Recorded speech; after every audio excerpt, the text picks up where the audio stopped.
Have you ever stared at a blank computer screen, heart racing, mind spinning, wondering if you're good enough, if you're making the right choice, if you'll fail? That's exactly where Maya found herself one cold Monday morning, sitting at her desk in the quiet corner of the university library. Her final thesis was due in 3 weeks, and she hadn't written a single word.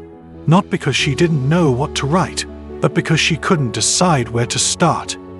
Maya wasn't lazy. She was brilliant. She had always been at the top of her class. Teachers praised her. Friends admired her. But inside, Maya was drowning in a storm of self-doubt. Every sentence she typed, she questioned. Was it strong enough? Was it smart enough? Was it even right? She would write a paragraph, then delete it, start again, second-guess every decision. Her work piled up. Deadlines crept closer, and still, nothing. The more she thought, the less she moved. The more she planned, the more she panicked. She wasn't battling her ability. She was battling her own mind. She was overanalyzing everything. That same pattern followed her into job interviews after graduation. She'd rehearse every possible question, every perfect answer. She'd leave the room feeling drained, only to spend hours replaying the interview in her head, picking apart every word she had said. Had she sounded too nervous? Too confident? Too quiet? Did she talk too much? Did she say the right thing? She applied for dozens of jobs, but turned down many offers out of fear. What if I'm not ready? She'd whisper to herself. What if I fail? She had the degree, the skills, and the ambition, but she didn't trust herself. And without that trust, success always felt out of reach. This story isn't just Maya's.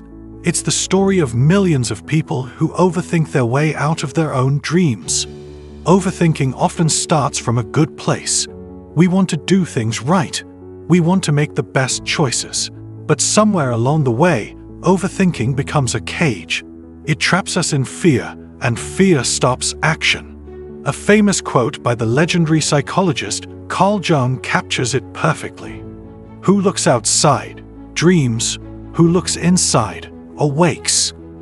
Maya spent so much time looking for answers outside herself, through articles, podcasts, mentors, books, that she forgot to ask herself what she wanted, what she believed, what she knew. The breakthrough didn't come in a classroom or in an office. It came one evening while walking home in the rain. Her umbrella had flipped inside out from the wind, her shoes were soaked, and she was miserable. And in that moment of frustration, she laughed. She laughed because she realized how ridiculous it was, how much time she'd spent trying to control every little thing in her life. And still, here she was, drenched in water, soaked in self-doubt, and still breathing, still moving, still alive. That moment broke something open in her. She realized she didn't have to have all the answers. She just needed to take the next step. So, she started small. She decided to wake up every morning and make one decision without overthinking it. Whether it was choosing what to wear or which chapter to start working on, she picked something and stuck with it. No looking back. And slowly, something incredible happened. She began to finish things. Her thoughts stopped spiraling. Her body felt lighter. She no longer needed to reread every email 5 times before hitting send. She didn't need to rehearse conversations in her head before they happened. She was finally moving forward. And science backs this up. A study published in the journal Personality and Individual Differences, 2021, found that individuals with higher levels of self-trust and self-compassion were more likely to take initiative and less likely to fall into the traps of procrastination and perfectionism. Another study by Rose et al., 2017, highlighted that rumination and overthinking are strongly linked with anxiety and reduced problem-solving abilities. In contrast, people who trusted their instincts were more decisive and experienced greater satisfaction in their careers. Trusting yourself doesn't mean you'll never make mistakes. It means you believe you can handle them when they come. Maya eventually accepted a job offer from a creative agency. It wasn't her dream job, but she didn't wait for perfect anymore. She said yes and learned along the way. She made mistakes. She felt awkward, but she kept showing up. A year later, she was leading projects, mentoring interns, and being praised not just for her work, but for her confidence. She had finally stopped overanalyzing everything. She had learned to trust herself. And you can too. Start by asking yourself, when was the last time I made a decision without doubting it to death? How many opportunities have I lost, not because I wasn't good enough, but because I couldn't trust myself enough? Remember, every successful person you admire, whether it's an author, a leader, or an entrepreneur, has felt uncertainty. What sets them apart isn't that they knew everything. It's that they kept going anyway. One simple way to practice trusting yourself is this.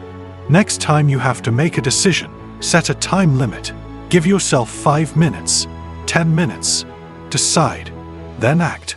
No more circling the same thought for days. Just move. Another technique. Write down 3 times in the past year when you made a good decision. Remind yourself that your inner compass works. You don't need to outsource your choices to everyone else.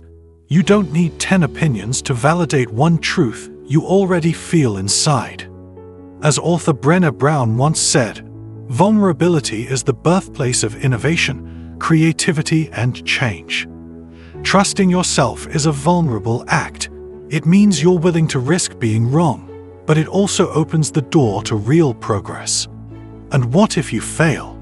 You'll learn. What if people judge you? They're judging anyway. What if you succeed?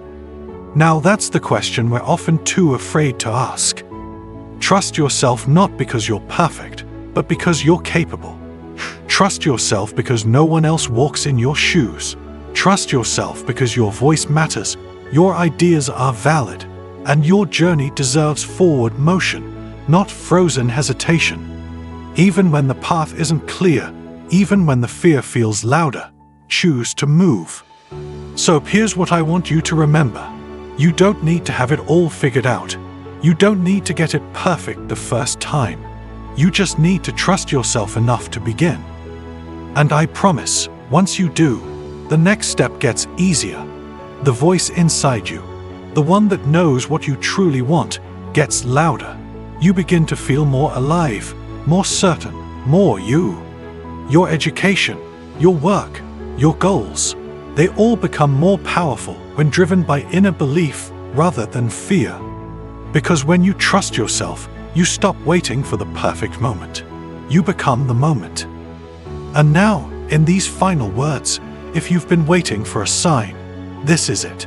You have everything you need inside of you. You are not your doubts. You are your courage. So go ahead, trust yourself.